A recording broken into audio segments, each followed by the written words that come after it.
오늘 말씀의 핵심은 예수님의 침묵하심입니다. 예수님의 십자가 죽으심에 관련된 이 재판 과정을 소개하고 있는데요. 밤새도록 취조한 후에 대제사장들, 새벽에 이 대제사장은 그 즉시로 이제 새벽이 됐어요. 이게 무슨 말이냐면 법적으로 의결기구인 사내들인 공회를 소집할 수 있는 이제 제대로 된 시간이 된 거죠. 그래서 그 즉시로 그 멤버들인 장로들과 서기관들을 모아서 이제 공회를 연 거죠. 그리고 공회를 열어서 결정을 합니다. 그래서 예수님을 결박하고 빌라도에게 넘겨주기로 결의한 후에 그대로 시행을 합니다. 자, 그래서 오늘 말씀엔 그냥 빌라도에게 넘겨줬다. 그리고 빌라도가 예수님께 질문하는데 아무 말씀도 안 하셨다. 이 내용이 다이지만 우리가 그렇지 않다라는 것은 다른 마태복음이나 누가복음을 통해서 너무나 잘 알아요. 무슨 말이냐면 굉장히 간략하게 오늘 5절 말씀으로만 기록이 되어 있습니다. 하지만 이 과정에서 예수님께서 먼저 바로 빌라도에게 끌려가신 게 아니라 사실은 체포된 후에 가장 먼저 끌려간 것은 그 대제사장 가야바의 장인인 안나스라고 하는 그 역시 대제사장 출신이죠. 그 안나스의 집으로 끌려갔고 바로 거기서 베드로가 함께 따라갔다가 부인하게 됐던 것이죠. 그래서 안나스가 가장 먼저 예수님을 신문을 합니다. 하지만 어떤 죄목도 발견하지를 못해요. 그리고 다시 대제사장 가야바에게로 보내졌고 가야바에게로 넘겨진 예수님은 다른 이유가 아니라 신성모독이라고 하는 죄명으로 사형 선고를 거기서 받게 됩니다. 자, 하지만 로마 식민지 상태에 있었기 때문에 종교기구, 의결기구는 있었지만 그래서 사형 언도를 내릴지언정 이 사법권이 없었단 말이에요. 철저하게 그 사법권은 로마가 쥐고 있었어요. 그래서 독자적으로 사형을 집행을 할 수가 없었기 때문에 오늘 빌라도 총독의 법정으로 끌고 가서 이자는 사형에 해당하니 사형에 처하시오라고 이렇게 요구하고 고소하게 된 것입니다. 그래서 빌라도가 그때 예수님을 1차 신문을 합니다. 하지만 아무 혐의도 발견하지 못하자 골치가 아파지는 거예요. 아니 분명하게 죄목이 있는 사람이라면 그냥 간단하게 재판을 하고 끝내면 되는데 아무리 신문을 해도 죄가 없으니까 이 빌라도도 머리가 아파진 거죠. 그래서 예수님이 어디 출신인가 물었더니 갈릴리 출신이래요. 근데 이 갈릴리 출신이라면 그 갈릴리 지역을 부분으로 맡아서 통치하고 있는, 그래서 명칭은 왕이지만 분봉왕인 거죠. 그래서 어떻게 보면 총독이라고 불려야 될 만한 어떤 그런 지위에 있는 사람이죠. 그래서 그 당시에 분봉왕인 헤롯 안디바에게 보냅니다. 네가 좀 맡아라. 헤롯 안디바가 예수님을 평상시에 소문을 듣고 관심이 있었던 사람인데 끌려왔어요. 신문을 하지만 이 헤롯 역시 판결을 내리지를 못하고 다시 빌라도에게 되돌려 보냅니다.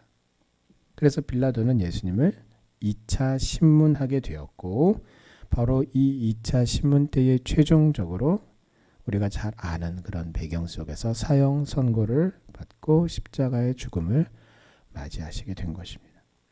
자, 오늘 말씀을 기록한 마가는 이 과정을 아주 간략하게 기록해 놓았어요. 자, 왜냐하면 방금 설명을 드렸던 쭉 이러한 전개 과정을 통해서 최종적으로 십자가에서 죽으셨지만 결국은 예수님이 십자가에서 죽게 된 그 이유는 유대교 종교 지도자들에 의해서 사형이 결정된 대제사장 가야바의 판결과 또 로마 총독 빌라도의 최종 판결이 가장 핵심이고 가장 큰 이유이기 때문입니다. 그렇다면 그 핵심이 되는 재판 과정, 불법이에요. 무죄한 자를 죄인으로 몰아서 죽였어요. 이 불법 재판을 벌인 당사자들이 누구입니까? 종교 지도자들이에요. 결국 사람을 양심적으로나 신앙적으로나 올바르게 살아가게 만드는 것은 결코 그 종교 그 자체가 아니다라는 것을 우리가 알 수 있습니다. 하나님을 믿고 하나님의 말씀을 따라서 순종하며 사는 믿음이, 그 믿음이 바로 사람을 양심적으로나 신앙적으로 올바르게 살아가게 만드는 것이에요. 예수님이 나의 진정한 주인 되심을 믿고 그 주권을 우리가 의지하는 그 믿음, 그 주권에 따른 하나님의 말씀이 내 삶 가운데 역사하시고 충만하시고 함께 하신다는 것을 믿는 믿음, 어떤 상황 속에서도 여호와 하나님의 그 말씀대로 이루어질 것이다라고 하는 그 믿음, 그 믿음이 오늘 우리로 하여금 하나님이 보시기에 올바른 신앙적인 면으로나 나의 이웃이 나를 판단하면서 야, 저 사람 같으면 나도 교회를 가고 나도 예수를 믿고 싶다라고 그렇게 판단하게 만드는 양심적으로나 올바르게 살아가게 만드는 핵심은 다른 것이 아니라 바로 하나님을 믿는 믿음이라는 것이에요. 아무리 종교 지도자라고 하는 타이틀을 걸고 아무리 신앙생활을 오래 하고 그렇게 했다 그 자체가 우리를 올바르게 살게 만드는 것이 아닙니다. 가야바가 사형 언도를 내린 그 죄목은 다름이 아니라 신성모독이었어요. 네가 하나님의 아들이냐? 그렇다. 그랬더니 가야바가 막 옷을 쥐어뜯으면서 다른 죄목이 뭐가 필요하냐? 신성모독이다. 사형에 해당한다라고 그렇게 예수님을 향해서 사형 언도를 내렸단 말이죠. 자, 그런데 오늘 이 빌라도가 뭐라고 말합니까? 예수님을 향해서 야, 안 들려? 저 종교 지도자들이 엄청나게 많은 죄목을 가지고 너를 지금 고소 고발하는데 왜 한마디도 안 해? 이게 무슨 뜻입니까? 빌라도가 예수님께 한 말의 의미를 본 의미로 바꿔보면 이런 거죠. 내가 들어보니까 전부 말도 안 되는 지금 이야기로 너를 고소 고발하는데 안 억울해? 나 같으면 가만히 안 있을 것 같아. 저 말도 안 되는 저 죄목들을 좀 들어봐봐. 내가 여태까지 듣고 판단한 정보력을 가지고 분석해보면 이건 말도 안 되는 재판이야 라는 그런 의미인 것이에요. 자, 그런데 최초에 분명히 사형 언도를 내린 이유는 다름이 아니라 신성모독이었단 말이에요. 하지만 이들이 로마 총독에게로 예수님을 끌고 가서 고발할 때는 이 죄목이 바뀌어 있었습니다. 무슨 말입니까? 신성모독의 이유로 사형에 해당한다라고 그렇게 언도를 내리고 만약에 그 신성모독의 이유로 빌라도에게 끌려가서 이자가 신성모독의 죄를 범했습니다. 사형에 처해 주십시오 라고 요구를 한다면 빌라도가 그 얘기를 듣고 콧방귀도 끼지 않을 거라는 것을 이 종교 지도자들이 너무 잘 알고 있었단 말이죠. 왜요? 종교에 관한 문제는 로마 정부에서 얼마든지 허용을 해줬어요. 그리고 이 유대교 종교 지도자들이 예수님을 향해서 신성모독이다 뭐다라고 아무리 언도를 내려도 빌라도가 봤을 때 해당 사항은 없어.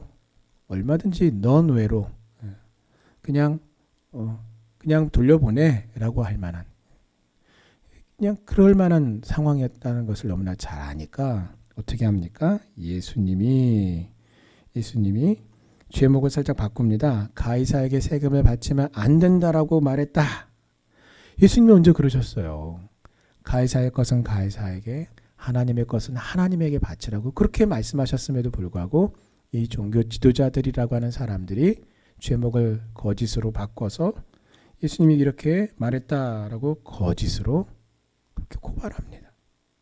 결국은 양심적으로 보나 신앙적으로 보나 불의를 저질렀어요.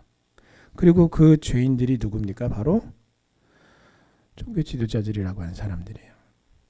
거짓말을 해서라도 거짓을 밥 먹듯이 해서라도 자기들의 원하고 목적하는 바를 이루려고 하는 사람은 이처럼 그 삶의 방식이 결국은 불법을 저지릅니다. 그리고 양심과 신앙에 거리끼는 일들을 아무렇지도 않게 여겨요. 그래서 더더욱 오히려 교회가 성도가 세상 사람들로부터 비난을 받고 또 모욕을 당하는 이유가 바로 거기에 있는 거예요. 그것이 하나님의 영광을 가리는 것이죠. 자기의 유익을 위해 목적을 위해서 불법을 저지르면서 적당히 그러나 종교 지도자라고 하는 타이틀은 버리지 않고 그걸 내세우면서 그렇게 살아가기 때문에 주님의 영광이 가려지는 것이고 교회가 욕을 먹는 것이죠. 손가락질을 받는 이유가 바로 거기 있는 것이죠. 주 안에서 살아가는 성도 여러분, 종교인으로 살지 마십시오. 오직 예수 그리스도를 믿는 성도로서 사시기를 바랍니다. 그래서 하나님의 말씀대로 순종하셔서 양심적으로나 신앙적으로, 양심적으로, 다시 말씀을 드려요. 이웃이 나를 보고 판단할 때에 옳게 여기는 양심적으로나, 하나님이 나를 보시고 판단하실 때 옳게 여기시는 신앙적으로 올곧은 삶으로 하나님을 기쁘시게 하는 성도님들 되시기를 주님의 이름으로 축원합니다. 자, 예수님은 이 모든 거짓으로 가득 찬 재판과 고소 가운데서도 조용히 침묵하십니다. 그래서 빌라도가 이것을 매우 이상히 여겼던 이유는 뭐냐면 이게 매우 이례적인 일이기 때문이에요. 왜냐하면 보통은 억울한 일을 당한 사람들은요, 결코 침묵하지 않아요. 어떻게 해서든지 이게 자신이 억울함을 우리가 설명하고 설득하느라고 열심히 말을 합니다. 그러나 예수님의 침묵은 다른 것이 아니라 하나님 아버지의 뜻을, 그 말씀을 이루는 침묵이었어요. 그래서 오늘 이 말씀의 교훈은 단순히 무조건 침묵해라, 무조건 침묵하지 말라, 이런 단순한 것이 아닙니다. 하나님의 뜻을 이루기 위해서라면 우리는 침묵을 선택할 수도 있는 것이고요. 혹은 침묵하지 않고 열심히 전하는, 그래서 복음을 전하는, 하나님의 진리의 말씀을 전하는 것을 선택할 수도 있는 것입니다. 그럼에도 불구하고 분명히 그 밑에는요, 억울한 내 입장과 내 상황이 있을 수 있어요. 그러나 하나님의 뜻대로 이루어지는 것이 내 억울함보다 더 우선된다라는 것을 기억하십시오. 억울하기로 따지면 예수님이 어떻게 침묵하실 수 있었겠어요? 예수님이 이렇게 가만히 계셨겠어요? 거짓으로 그렇게 예수님을 고소고발하고 죽이라고 말을 하는데 이런 기가 막힌 일이 어디 있습니까? 억울하기로 따지면 예수님이 침묵하실 게 아니라 예수님의 이 일갈 고통 속에서 다 쓰러지고 기절하고 죽어 나자빠져야 돼. 그게 당연한 거죠. 그러나 예수님은 그 억울한, 자신의 그 억울함보다 하나님의 뜻이 이루어지는 것이 우선임을 기억하시고 침묵하셨어요. 그래서 아무리 억울할지라도 그것을 통해서 하나님의 뜻이 이루어지고 내가 침묵하는 것이 하나님의 영광을 위하는 것이라면 하나님의 때와 지혜를 따라서 변명할 때와 열심히 우리가 말을 할 때와 또 때로는 침묵할 때를 구별하여서 그 하나님의 뜻대로 행하는 우리 성도님들 다 되시기를 주님의 이름으로 축원합니다.